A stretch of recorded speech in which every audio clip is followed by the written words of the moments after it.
मी अजय पंजाब सहशिक्षक सरकारी माध्यमिक विद्यालय होतो. आज आपण त्रिकोणमितीचे उपयोग करून उदाहरण सोडवणार आहोत. तर आपल्याकडे उदाहरण आहे, एक मनोरा आणि एक खांब एका सपाट जमिनीवर उभे आहेत. म्हणजे हे मनोरा आहे आणि हे खांब एका सपाट जमिनीवर उभा आहे. तर की 60 मीटर उंचीचा मनोऱ्याचा माथ्यापासून, म्हणजे 60 मीटर उंचीचा हा मनोरा आहे. तर याच्या माथ्यापासून इथून खांबाच्या वरच्या आणि पायाच्या खालच्या बाजूचे कोन, म्हणजे इथून त्या खांबाच्या खालचे आणखी खांबाच्या वरच्या टोकाचे कोन 30 आणि 60 अंश आहे. तर खांबाची उंची काढा म्हणून असा प्रश्न आहे. तर उकर,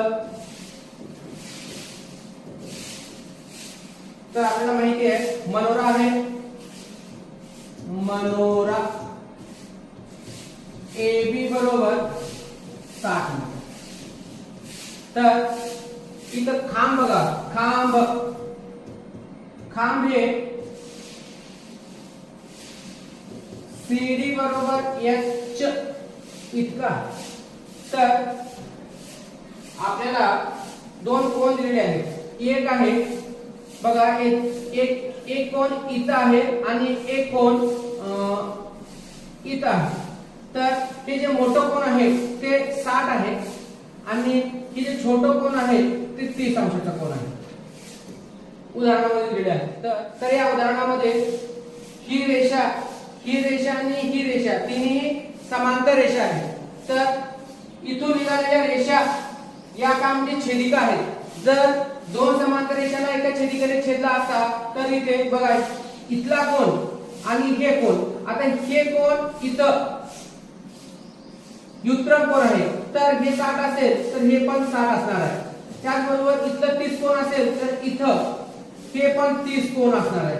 तर अशा प्रकारे आपल्याला खाली इथं त्रिकोण, हे एक त्रिकोण आणि दुसराला इथून इथं हे दुसरा त्रिकोण, असं दोन त्रिकोण आहेत आणि दोन्ही त्रिकोणाचे आपल्याला कोन मिळाले आहे.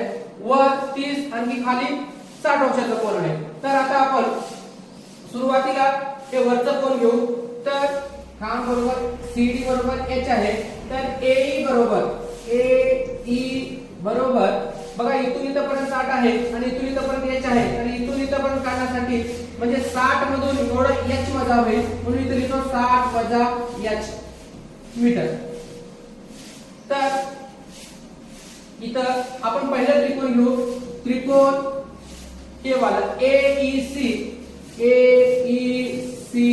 मध्ये बघा डायरेक्ट लिहितो tan 30 बरोबर, इथं आपण 30 घेतलो तर tan म्हणजे आपल्याला माहित आहे विरुद्ध बाजू भागिले संलग्न बाजू. विरुद्ध बाजू आहे AE आणि संलग्न बाजू आहे C किंवा EC. तर tan 30 ची किंमत आपल्याला माहिती आहे, ती आहे 1/√3. आणखी AE आताच आपण काढलेला आहे, ते किती आहे 60 वजा H छेद CE. हे D धरले आपण, म्हणजे इथून इथपर्यंत अंतर हे D म्हणजे अंतर आहे असं गृहीत केलेलं आहे. तर हे D इथं आलं. तर बघा 60 वजा H छेद 1 इथं खाली जाईल आणि त्याचबरोबर हे जे आहे त्याला आपण इथं लिहून घेऊ. म्हणून D बरोबर √3 60 वजा H. इथे पाहू त्रिकोण ABD.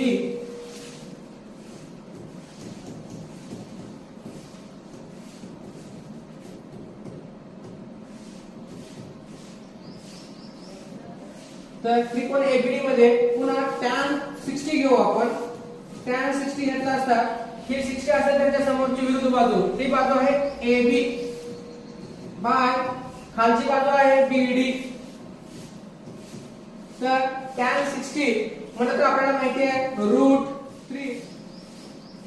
AB म्हणजे A ते B हे 60 आहे, म्हणून इथे लिहितो मी 60 छेद आणि BD आहे D. तर D बरोबर आपण इथे किंमत काढलेली आहे, तीच किंमत मी आतमध्ये ठेवतो. हे √H.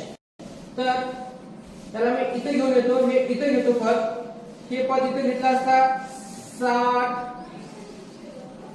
वजा h बरोबर हे 60 हे वर्गमुळात 3 गुणिले वर्गमुळात 3 बरोबर आहे 60. हे वर्गमुळात हे दोन्हीचं काम म्हणजे वर्ग केला असता आतमध्ये उरेल 3. हे 3 घेतो 3 एका 3 दुगुणे 6 0 20 मिळेल आपल्याला. तर 60 वजा याची बरोबर 20. तर हे याची इकडे घ्या वजा आहे आणि 20 इकडे घ्या म्हणजे याची बरोबर 60 वजा 20 म्हणून याची बरोबर 40 मीटर. म्हणजे हे जे खांब आहे याची बरोबर 40 मिळालं आहे म्हणून या खांबाची उंची आहे 40 मीटर.